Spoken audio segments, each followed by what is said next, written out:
नेपाल में प्रोटेस्ट इतना ज्यादा बढ़ चुका है कि नेपाल का प्रधानमंत्री का वाइफ को ही जला के मार दिया। प्रधानमंत्री के घर पर भी आग लगा दी गई है। पार्लियामेंट भी आग की लपटों में घिर चुका है और इसी सब में एक अनफॉर्चुनेट डेथ हुई पूर्व प्रधानमंत्री की वाइफ की, जब उनके घर पर आग लगाई गई। तो ये प्रोटेस्ट इतना ज्यादा भयानक रूप ले चुका है कि आज पूरा नेपाल ही आग में झुलस रहा है।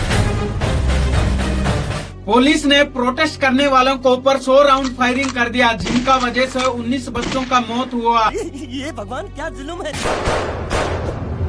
पुलिस ओपन फायर कर देती है प्रोटेस्टर्स पर, सीधा लाइव बुलेट से। कम 19 प्रोटेस्टर्स यहाँ पर मारे जाते हैं, 400 से ज्यादा लोग घायल हो जाते हैं। नेपाल का इतना बुरा हालत देखकर वहाँ का प्रधानमंत्री केपी शर्मा ओली ने रिजाइन कर दिया। नेपाल के प्रधानमंत्री केपी शर्मा ओली को मजबूर कर दिया है इस्तीफा देने पर। नमस्कार दोस्तों, आज नेपाल का इतना बुरा हालत क्यों हुआ, आइए जानते हैं इस डिटेल वीडियो में। इंटरनेशनल मीडिया और बहुत सारे लोग नेपाल का प्रोटेस्ट को सोशल मीडिया बैन का कारण बताया। क्या कारण है इस सब गुस्से के पीछे? क्या सिर्फ सोशल मीडिया बैन करने की वजह से हमें ये सब देखने को मिल रहा है? इसका जवाब है दोस्तों, नहीं। Social media ban main reason नहीं है दोस्तों, मेन रीजन है करप्शन। इन प्रोटेस्ट के होने के पीछे एक कारण जिसकी सबसे ज्यादा बात की गई है मीडिया में, वो है सोशल मीडिया एप्स पर बैन लगाया जाना नेपाल में। असलियत में दोस्तों ये एक कारण जरूर है, लेकिन इससे बड़े कहीं ज्यादा और कारण है, जैसे कि करप्शन। नेपाल में कुछ सालों के अंदर इतना ज्यादा करप्शन बढ़ चुका था कि आप मत बोलिए। नेपाल में बहुत बड़ा एयरपोर्ट बन रहा था, वो भी चाइना के मदद से। वहाँ पर भी 1400 करोड़ का करप्शन हुआ। अब बात करते हैं ललिता निवास लैंड स्कैम के बारे में। नंबर 1 गिरी बंधु 54,000 करोड़ का स्कैम। नंबर 2 ओरिएंटल 13,600 करोड़ का स्कैम। गो सोसाइटी 70,000 करोड़ का स्कैम। बाप रे, ये तो धोती खोल रहा है। इतना ही नहीं बल्कि एजुकेशन सेक्टर, मेडिकल माफिया और पेपर लीक जैसे बड़े बड़े करप्शन होने लगा। जब मैं छोटी चोरी करता था, उस दिन अगर मेरी माँ ने रोका होता तो मैं इतना बड़ा लुटेरा न बनता। महंगाई आसमान छू रहा था और अनएम्प्लॉयमेंट बढ़ता ही जा रहा था। अनएम्प्लॉयमेंट से याद आया, 2022 में रूस और यूक्रेन का जब वार चल रहा था, उस टाइम में नेपाल के 15,000 नौजवानों ने सिर्फ $5,000 में रूसियन मिलिट्री ज्वाइनिंग किया। और इनको सिर्फ 25 दिन का ट्रेनिंग देकर फर्स्ट लाइन में वार लड़ने के लिए भेज दिया गया, जिनका वजह से ये सारे नेपाली शहीद हो गए। सबैजनालाई नमस्ते छ। म चाहिँ यता रसियामा आएको 2 महिना पुरा भयो लगभग। अनि मैले चाहिँ रसियामा आएर चाहिँ धेरै दुःख पाएँ। त्यही नै हो। अनि त्यहाँ चाहिँ धेरै गाह्रो छ हामीलाई सर्भाइभ गर्नको लागि। इतना सब कुछ होने के बाद भी नेपाली सरकार ना ही उनके लिए कुछ किया, ना ही उनका परिवार को सांत्वना दिया। अभी इन हालातों को देखकर अगर नेपाल के पॉलिटिशियंस थोड़ी हमदर्दी दिखाते, थोड़ी एम्पैथी दिखाते, तो शायद सिचुएशन इतनी बिगड़ती नहीं।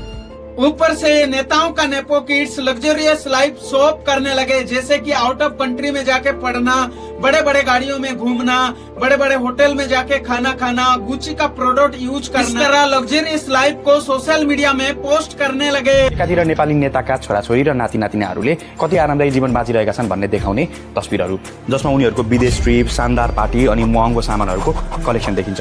ये बातें बताई नहीं जाती, नजर लग जाती है।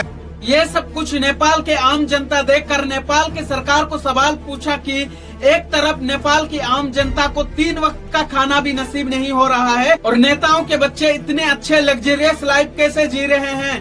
नेपाल की आम जनता का टैक्स का पैसा कहां जा रहा है? सोशल मीडिया पर लोगों ने इस आयरनी को देखा और लोग आवाज उठाने लगे। #NepoKids ट्रेंड करने लगा। जब बाद में सोशल मीडिया एप्स पर बैन लगाया गया तो टिकटॉक्स को ऐसे वीडियोस से फ्लड कर दिया गया नेपाली लोगों के द्वारा। उसके बाद नेपाल की जेनजी जनरेशन का सारे बंदे एक तरफ गरीबों का लाइफस्टाइल और दूसरी तरफ नेपो किड्स का लाइफस्टाइल को इंटरनेट पे डाल के दिखाने लगे कि एक तरफ गरीब नेपाली कितना घुट घुट के जी रहा है और दूसरी तरफ नेपो किड्स कितने आलीशान जिंदगी जी रहा है।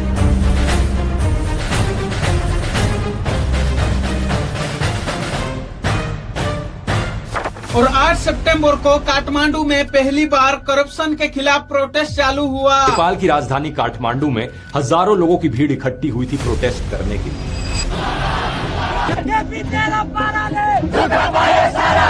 ये प्रोटेस्ट शांति और पीसफुली से हो रहा था और इसे होस्ट किए थे नेपाल की एक हामी एनजीओ ने। लेकिन सरकार ने प्रोटेस्टर की बात सुनने की जगह पुलिस को ऑर्डर दे दिया कि जैसे भी करके प्रोटेस्ट को रोको, और पुलिस ने 100 राउंड फायरिंग कर दिया। इतना फायरिंग तो कोई टेररिस्ट के ऊपर भी ना करे, और ये 100 राउंड फायरिंग के वजह से 19 लोगों का मौत हुआ, जिनमें 12 साल के बच्चा भी था। पुलिस ओपन फायर कर देती है प्रोटेस्टर्स पर, सीधा लाइव बुलेट्स से कम 19 प्रोटेस्टर्स यहाँ पर मारे जाते हैं। 400 से ज्यादा लोग घायल हो जाते हैं। ये कोई रबर बुलेट्स नहीं थी, बल्कि एक्चुअल बुलेट्स थी। मरने वालों में से एक 12 साल का बच्चा भी था। उसके बाद सरकार ने सारे सोशल मीडिया प्लेटफॉर्म को बैन कर दिया ताकि खबर ज्यादा ना फैले। प्रोटेस्टर्स का कहना है कि सरकार ने सिर्फ इसलिए किया था ताकि वो सोशल मीडिया प्लेटफॉर्म्स को कंट्रोल कर सके और जनता की आवाज दबा सके। Social media banned by the government.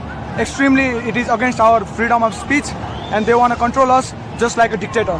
Of course ऐसे तानाशाही देखकर कोई भी जनता चुप नहीं रह सकता। उसके बाद प्रोटेस्ट में और भी ज्यादा लोग जुड़ने लगे। काठमांडू में शुरू हुआ था ये प्रोटेस्ट, लेकिन ऐसे तानाशाही देखकर और भी दूसरे शहरों में ये प्रोटेस्ट बढ़ने लगा, जैसे कि पोखरा, विराटनगर, भरतपुर और दामक जैसे शहरों में भी ये प्रोटेस्ट बहुत ज्यादा बढ़ने लगा।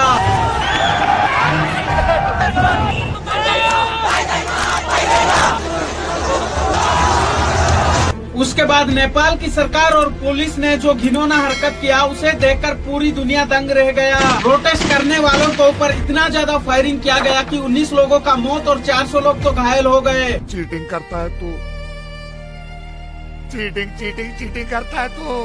पुलिस ने जो गोली चलाई वो कोई रबर बुलेट नहीं था, वो ओरिजिनल बुलेट था। प्रोटेस्ट करने के जगह में फायरिंग किया, उससे मन नहीं भरा तो घर में घुस के हेडशॉट मारने लगे।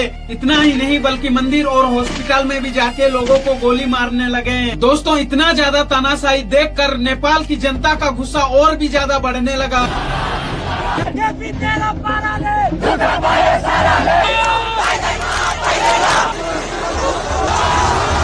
उसके बाद जो हुआ वो सब हमने देखा है। उसके बाद पीएम का हाउस को जलाया गया, जहां पर एक्स पीएम का वाइफ जल के मर गई। उसके बाद नेपाल के पार्लियामेंट को भी जलाया गया और बहुत सारे गवर्नमेंट ऑफिस को भी जलाया गया। उसके साथ प्राइवेट प्रॉपर्टियों को भी जलाया गया, और फाइनेंस मिनिस्टर को तो दौड़ा के घसीट के वहां पर लातों घूसों से मारा गया। फाइनेंस मिनिस्टर को तो सड़कों पर निकालकर जूतों से मारा गया प्रोटेस्टर्स के द्वारा। ये जो लात पड़ी है, ये नेपाल के डिप्टी पीएम है, और इनके साथ बिल्कुल मुझे क्यों तोड़ा?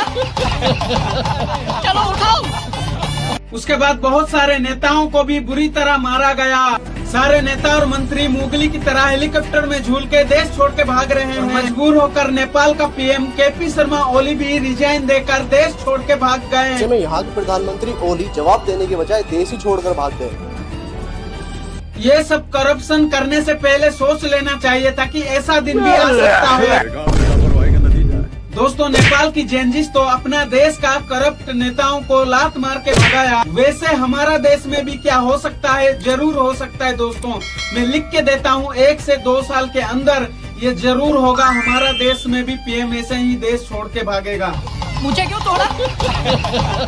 चलो उठाओ। आइए मिलके नेपाल का लोगों का बेहतर जिंदगी के लिए कामना करते हैं। ये बड़ी अच्छी बात कही आप।